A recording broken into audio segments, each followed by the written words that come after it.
Hey folks, so this infographic is about Malaysia. It came as a request from one of you guys, one of my viewers.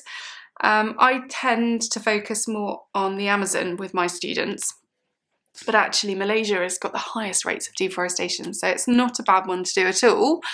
Would compliment you if you did the Amazon as well. So we're going to find out what's happening there, why it's happening, and finally how it can be kind of managed in the future. So if you put what, why, how along the top. So first things first, what's going on there? Well, 67% of the land is tropical rainforest. Now, if you just let that sink in for a second, that means that a great deal, a huge amount, almost 2/3 of the land, in fact, over 2/3, what am I saying? 66% would be 2/3, wouldn't it? So 2/3 of the land is tropical rainforest. Now, if that's what you're working with, that's what you're working with, and they are a low-income country. So they're going to be using the forest to make money. And as a result, draw a nice big arrow up, Malaysia has the highest, I mentioned this at the beginning, didn't I? The highest rate of deforestation globally. Okay, so there is nowhere else in the world that it's happening faster. Now, if you want some data for that, since the year 2000, or actually from 2000 to 2013, 14%, okay, so again, really high number there, of the forest has gone. Okay, 14% has gone. And you will have seen, and I've seen, and it's absolutely heart-wrenching, the videos of the orangutans, and the wildlife habitat loss, and it is truly saddening. But not only that, not only the wildlife concerns, but this tropical rainforest, this specific tropical rainforest, is really clever, and it absorbs 30% of the whole of Malaysia's CO2 emissions. So 30% of Malaysia's, oh, what did I put a 3? CO2. Oh, that's why I put it, emissions. Sorry about that, let's just cross that out. There we go. So it absorbs 30% of Malaysia's CO2 emissions. Now that is a huge amount. Okay, so obviously the more that's deforested, the more that we're going to lose, and the less able it's going to be to do that. So you're probably asking yourself why at this point, like why is this happening? So start by drawing a stick person, and then a few more. And you know about population growth, natural increase, hopefully you've been taught about that, and rural to urban migration. Basically, in Malaysia, there is a huge amount of population growth. Okay, and these people need somewhere to live, they need somewhere to work. So the number, put a little arrow going up, the number of settlements, settlement is a place for homes, has gone up. So lots more settlements. In total, I think it's about 15,000 square kilometres has been used for homes. Okay, if you won't remember that, just draw a little house like that. And the other thing, if you just put another arrow going up, but in Malaysia, I know we have people here who have allotments, and we have farmers obviously, but they have a lot more farming. It's a low income country, so they have something called subsistence farming. Now this is the kind of farming, you're not doing it really to sell anything, you're doing it to feed your family. But by doing that, that's called slash and burn farming. They're cutting down trees, they're burning the forest, and then they're turning it into farmland. Now, those with a bit more money are getting involved in commercial farming. So this is obviously farming on a bigger scale. And the main culprit for that is palm oil plantations. Now, we have palm oil in crisps, we have it in toothpaste, we have it in peanut butter, it's in so many things. It's actually quite hard not to eat it these days, it's everywhere.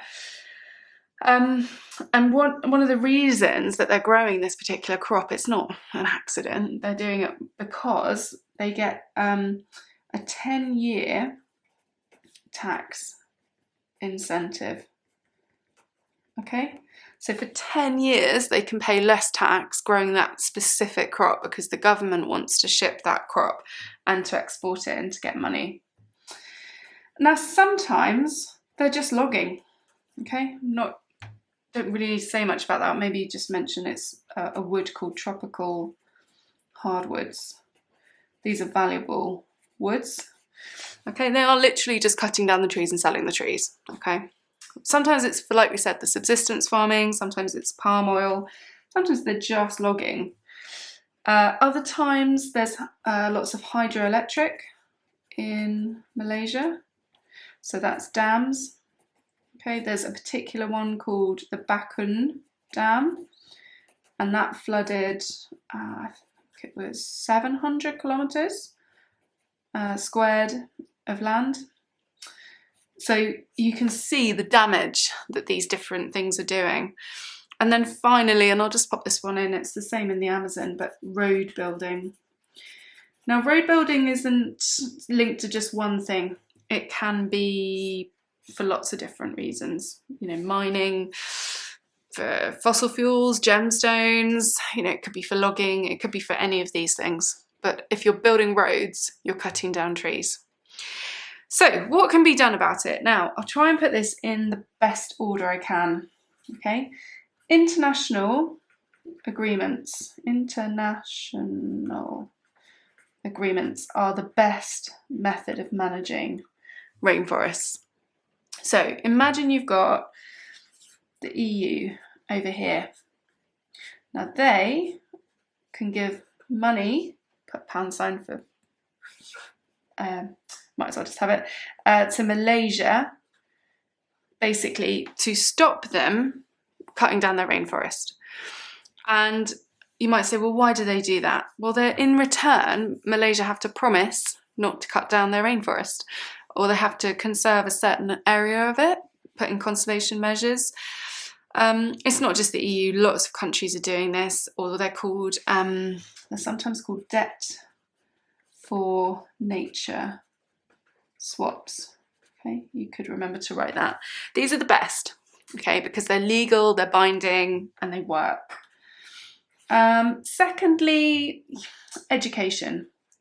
If they knew how precious that rainforest was in terms of medicines and, that's just for humans, but, reducing the impacts of the enhanced greenhouse effect, the wildlife habitat, so many things, they might not cut it down. So one of the ways that we can educate people is through ecotourism. So this gives jobs to locals, okay, because they're looking after visitors. It leads to something called the multiplier effect. So that's where money, stays in that local area and grows as it's spent. And it just helps with that understanding. Okay, so people do work to protect it. Now, replanting. I have only ever seen this happen when they're also logging at the same time. So take this one with a pinch of salt. Basically, replanting is just as it sounds. It is planting younger trees and cutting down, those older ones and creating space for them to grow. It's really good if it happens. And then finally, I really like this one, heli logging. Now, this has been in operation for a little while now, basically using a helicopter to, dreadful at drawing these, always quite funny when I try and draw a helicopter. Anyway, bit like that, aren't they? Oh, that's the worst. Heli logging. So essentially using helicopters to select individual